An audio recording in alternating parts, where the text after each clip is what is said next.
the Roots of the Science podcast with your girl, Anne with an E. Hi, everyone, and welcome to another episode of the Roots of the Science podcast with your girl, Anne with an E. My guest today is Wendy Geza, a South African PhD student in food security at the University of KwaZulu-Natal in South Africa. Wendy had no intention of getting into the STEM field, but a particular incident brought her here. She has since settled into the agriculture field and believes that in order to achieve the Sustainable Development Goals, it warrants the creation of economic opportunities for young people in agriculture. As a result, her research aims to promote better youth engagement and participation in agriculture in Africa. In this episode, she emphasizes the point of creating spaces in the agriculture sector that young people are actually interested in.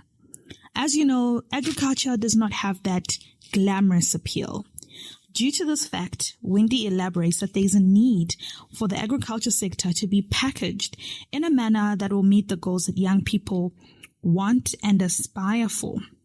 In the process, getting more students into the field by exposing them to the other aspects apart from primary agriculture. To find out more about these fields, you have to stay tuned. Lastly, Wendy lets us know about her own future aspirations. Ready? Let's get into it.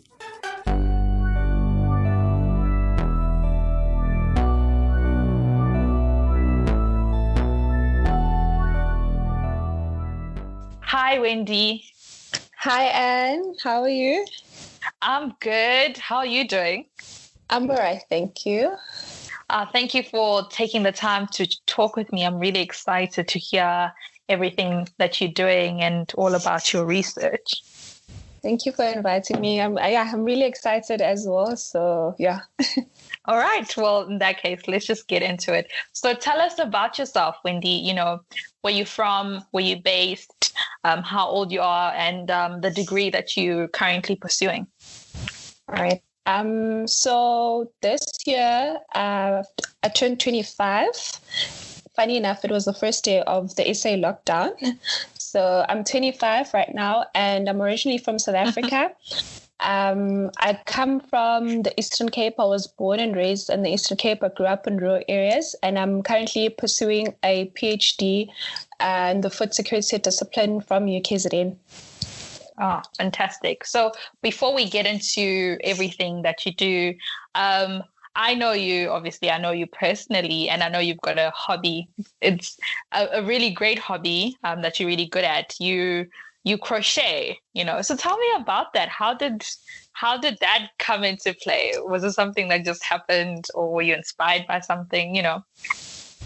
Oh, wow. In terms of crocheting, so my grandmothers from both sides, my paternal and maternal side, they used to crochet.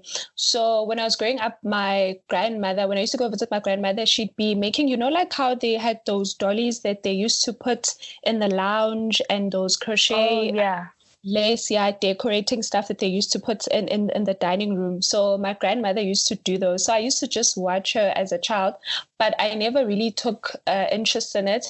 And then when I was about, I think I was 10, she showed me how to hold a crochet hook, and she showed me a few stitches because sometimes I'd get bored and start touching her stuff. So I used to just learn like that, and then I forgot about it. Then a few years ago, I started doing a few things because I came across some interesting crochet items on Pinterest and also YouTube. So I started learning more modern stitches, trying out stuff and selling it to family and friends. So it just became one of those things that I do just to escape when I'm having too much stress at school or at work. So yeah, that's basically what happened.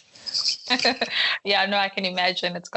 Everybody's got that thing that just takes them away from, you know, because from, you know, your research, it can get a lot, but it's great that you have this, and you're really good. You crochet all sorts of like all these amazing things from your beanies. So yeah, but anyway, we're gonna come back. It's not about your crocheting. We are discussing your science. So now, can you just get back to give us like an overview of your whole educational background, like where you studied, what actually influenced you to get into the science, like the actual root of your science? Okay. So like I had mentioned earlier on, I grew up in rural areas. So most of people in my community were farming, but at a low scale. That most people that I grew up around were basically subsistence farmers. But growing up, I never really took it as something that I would do later on or put it in a mind frame of just it becoming a career. So when I went to school, in high school, I was doing business related subjects. So in high school, I did business studies, accounting, and then I took agriculture as an additional subject. And from then, like throughout the lectures and not lectures, oh my gosh, I've been in university for such a long time. The lessons. The lessons, yes. Throughout the lessons, I'd always just think about it, but not really. To a point where when it came a time for us to apply to go to university, I applied for law and accounting because that was my stream. And then one of the requirements of the CAO was that you must put in at least 3 career choices or streams that you wanted to do. So because I'd done agriculture, I just put it in as an additional subject. I don't know what happened, but somehow the letters that were coming from the accounting and law department, they got stuck on the side of the post box. You know, when it rains and then the letters get stuck on the side? Yeah, so they got stuck literally like that. And then all the new letters that came in were letters with the acceptance offer from the College of Agriculture. So towards the end of the year, I started panicking. I'm like, okay, these guys are not saying anything. And my mom was like, just take agriculture. We'll see where it goes. And then I took it 3 months into the course. Then I saw the letters when we were cleaning out the postbox that the whole time I had been accepted for something else. Yeah. So at that time, like I was frustrated, I'm not going to lie. And my mother is like, there's a reason why it happened. So I must just carry on and see where it takes me. And for the UKZN Agri course that I did during my undergrad all the way up until master's, the undergrad is done at Sadara College of Agriculture up in Hilton. So there you are able to go and attend lectures in the morning from about 8:30 to 1 o'clock.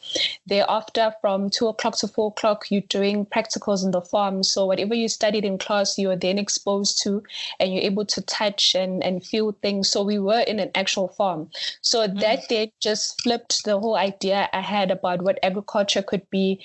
And throughout my undergrad, I then started being exposed to a lot of people in the agriculture industry, from research to primary agriculture, agro-processing, etc. So that's when I think I started becoming interested in it.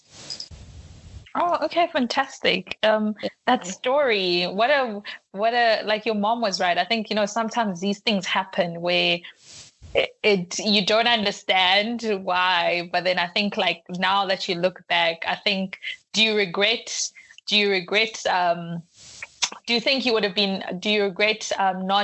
not going into law, or are you like happy where you are?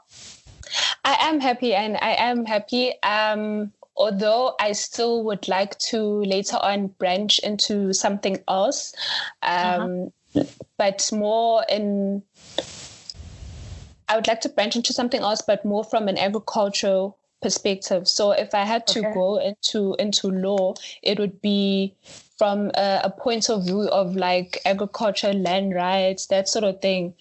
Yeah, but I think with most of how like I got into science, because after I'd finished Sadara, I couldn't secure funding in order for me to get into the honors program. So my lecturer at the time, she was like, listen, I heard about the graduate development program at the university, and they're looking for students. So just apply, try your luck, because they'll be able to fund you and you'll be exposed to agriculture from a research perspective. So I tried it out. And then I went in for the interview, and then I was awarded a scholarship to further my studies. That's when I moved from undergrad, and the program funds me up to PhD level. So yeah, it's literally been just people around me telling me, do this, try that. And then it just happened. So yeah. No, that's fantastic. Clearly you had some really positive influences who led you on this path of, getting the right opportunities. And it's fantastic. So you said that you went from a more practical aspect in your undergrad, and then now you're working on a more research perspective in terms of agriculture. So for your PhD, like you say, you're doing food security. Can you just tell us more about your research and why it's important? Right. So my undergrad was in agriculture extension and rural resource management, all up until master's level. And then now my PhD is in food security.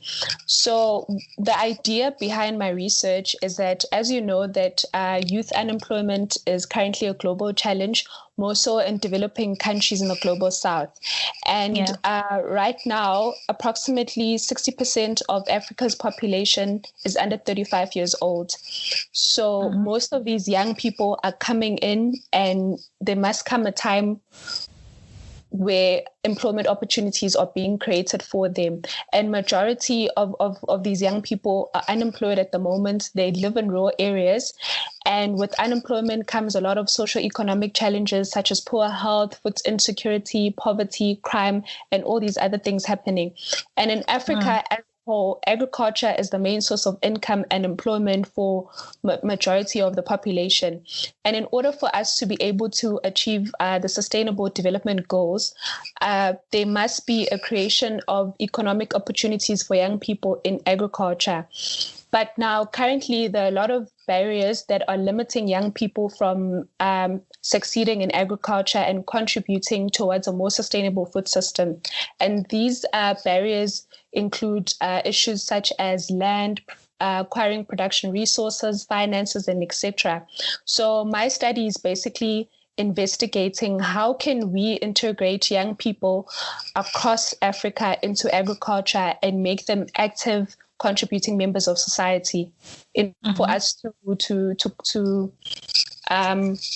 in order for us to ensure that there's enough employment for everyone and people's livelihoods are being improved, and young people are not just roaming around causing problems. Basically, how do we make sure that we are creating spaces for them to contribute to the economy of our continent? So how are you doing that then? Currently, from my objectives that I laid out, I'm currently investigating the vulnerability of young people in agriculture in Africa through mapping evidence around policies, opportunities, and challenges for them to pursue a career or be engaged in agriculture. And then I'll also go into a separate section of finding out that now that we know where the opportunities are and what the challenges are, what are young people actually interested in agriculture? Where are they, and where can we actually integrate them, considering the opportunities that we've identified? So how do we move forward from ensuring that whatever spaces that we create in the industry are spaces that they're also interested in? Yeah. No, of course. And that's something very important, the interest part. And it follows up to my question. You did mention that you said that there's about 60% of Africa's population is under the age of 35 and they're unemployed. However, in terms of agriculture, it does not have that whole glamorous appeal to get the youth into it, and you trying to get them involved. So then how do you do this when you have platforms such as social media, especially, which promotes, for example, being an influencer as more appealing and, dare I say, so much easier than laboring in the sun all day when you can actually just get that food from your local produce market. So then how do you actually do that? That's a very good question here, because if you think about it, influencers right now are currently running or commanding a lot of what we do on a day-to-day basis. So in terms of agriculture, when I think about, like you said, agriculture is not glamorous or appealing, but when you think about the things that are appealing to you at a personal level, those things somehow have something to do with your aspirations, your goals, your culture, your beliefs, and your interests. So influencers are somewhat selling us what we're interested in as individuals. So now the challenge with agriculture is that it's not currently packaged in a way that suits the target markets and the context of youth. So in order for us to then move forward, we must find a way where we are able to capture what young people are aspiring to become, what goals do they have, and how can we then package agriculture in a way that ticks those boxes for them.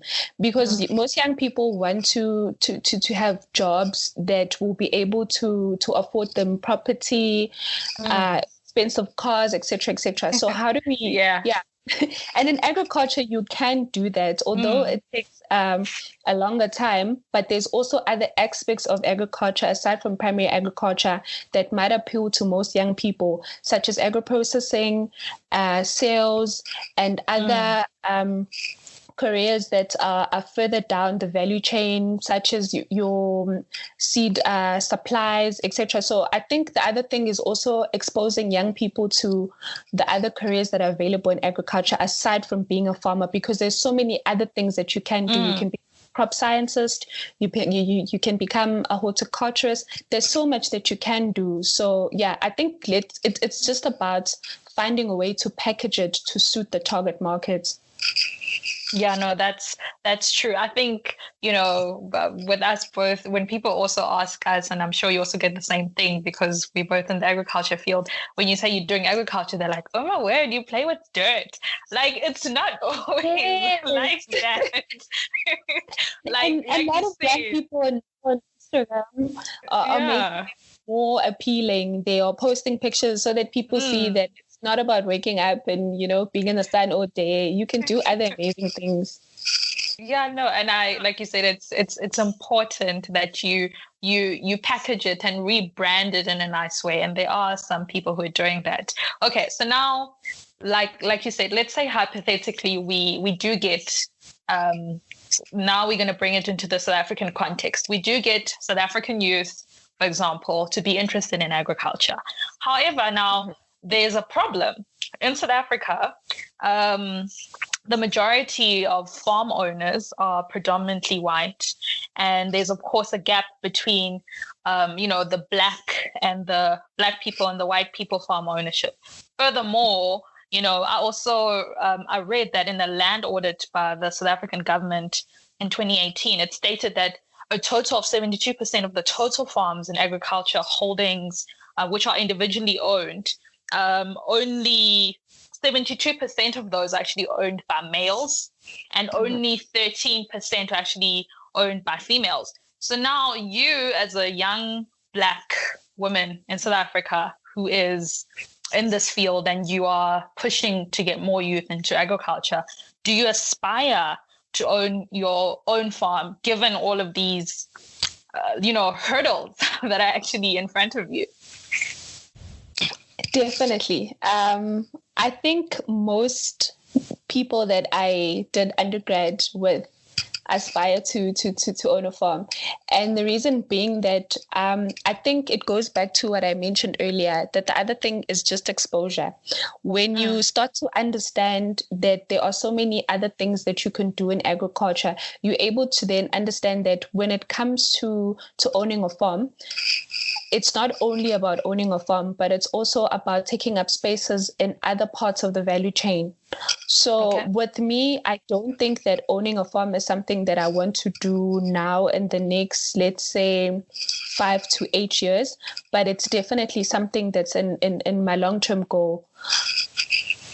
It would be from, I think for me personally, I'd rather come from the agro-processing part then go into farm ownership, because it's very difficult, like you had mentioned, to acquire land and also production resources, infrastructure, funding, etc. So it's better off if you, from my perspective, it's better off if you've started from other parts of the value chain and then work your way back into owning a farm, because then you have a track record and they are able to trust that you can do certain things. So therefore it becomes easier for you to acquire funding, and it becomes easier for other people to invest in you.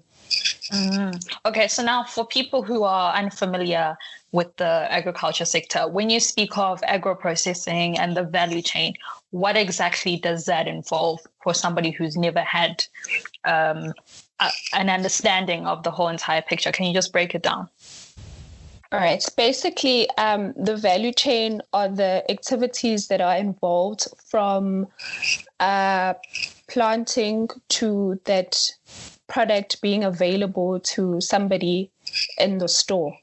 For instance, let's take, for instance, in terms, if you're looking at a tomato, so somebody planting a tomato on the farm, and then the tomato being available to somebody at a restaurant, or it becoming available as tomato sauce. So there's activities that happen in between, from production to processing, packaging, retail, sales, and all the way up until the end. So that's the agricultural value chain. It's those steps and activities that are involved from transforming a product from one state into another. And for you, which one would you particularly, you say that agro-processing, where does that fit in the bigger scheme of things? It's where you are transforming products from one state into another. So that's then packaging, pickling, drying, that sort of things. It's just transforming a product from one form to the next to make it more appealing to the target market. Okay. So that's like, for example, your tomato, you can either get it as a whole tomato, or you can get it as tomato paste or tomato juice. Grapes. For instance, with grapes, you can get it as wine, or you can have raisins, that sort of thing. So it's basically just transforming it from one state into another. And so that in that sector, it's easier for you to get into now. For somebody in a young person in agriculture, it's easier for them to get into the agro-processing aspect. From your perspective. I wouldn't say it's easier, but I think it goes back to what I was saying earlier, that the most important thing is for somebody who's interested in agriculture to identify what they're most interested in and what they aspire to become, and then align that with what element of the value chain they'd like to be involved in. So for me, for some reason, I'm just interested more in processing and, like more high-tech agriculture and agriculture that involves a lot of technology, that sort of thing. So that's where I always just gravitate towards. Okay, no, I understand. So now we're talking about your future aspirations, given where you are now and at the age of 25, and obviously you also have your future aspirations. Did young Wendy, that time when she was in the Eastern Cape, think she would actually be here? And even though you are here, what are those other bigger goals? I know you briefly mentioned about owning a farm later, but what are the other bigger goals that you want to do? Well, you touched on something really important. I don't think that even young Anne thought that she'd be where she is right now. So no. Actually, 5 months ago, I did not know. So young Wendy had no idea what a PhD even is, or, growing up, like I said, in the Eastern Cape, I had never been exposed to even anyone who has a master's degree. So I didn't even know what that is. But in terms of my future aspirations, basically what I'd like to do, or what I'm working towards, is just to be involved in work that contributes to creating economic opportunities for people in rural areas and also expanding their livelihood choices. So that could either be like right now, I'm currently in the academic route of things, but later on in life, I'd like to be involved in the international road development space and also research and policy formulation related to food security, sustainable development, and also climate change. So I don't want to box my science and give you a title of I'd like to do this, but I'd like to work within that space. Oh, fantastic. I'm sure you're going to get there. You have so many exciting things and, the world is your oyster.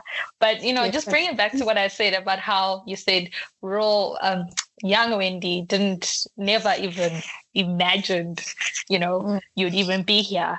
What advice then would you give to, let's say, somebody who's listening to this and just is inspired by you, always interested into getting into STEM as a whole, but also in your field of agriculture?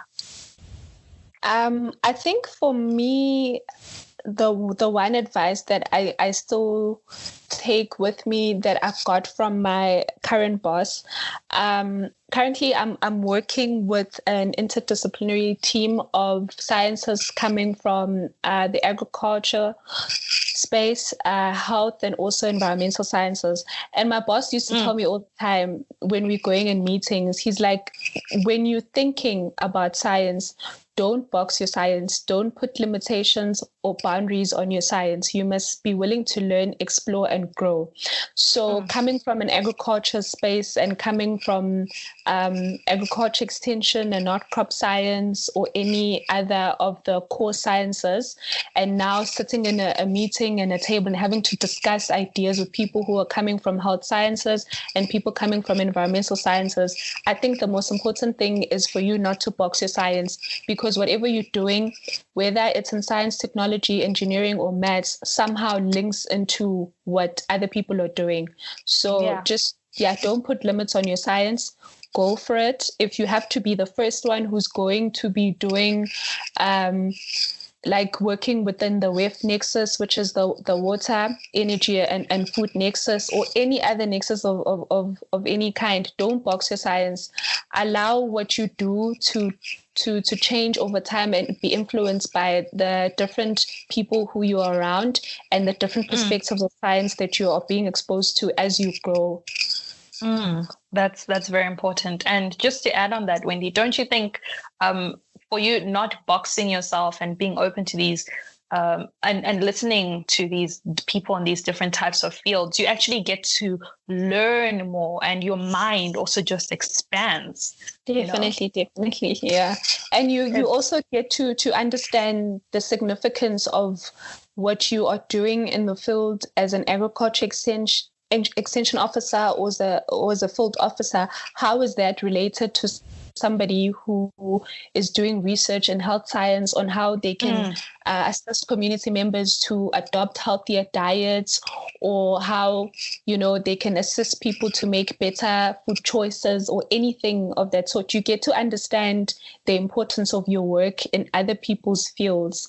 So it's definitely it opens up your perspective, and it also opens up your choices. It also opens up a lot of opportunities for you if you don't box in your science. Don't just stick to what you're doing, but allow it to branch into other aspects. Oh man, I love that. And what a great note to end it on. Do not box your science. You should coin that, put it on a t-shirt. Oh my God, yes. Anyway, Wendy, thank you so much for chatting with me. This was lovely hearing about everything that you do and just listening to you talk passionately about your research and all of your interests. It's been lovely. Thank you so much for having me, Anne. I really appreciate it. No, anytime. And to everybody else who's listening, thank you so much for taking the time to listen to another episode of the Root of the Science podcast with your girl, and with an E. Until next time, bye.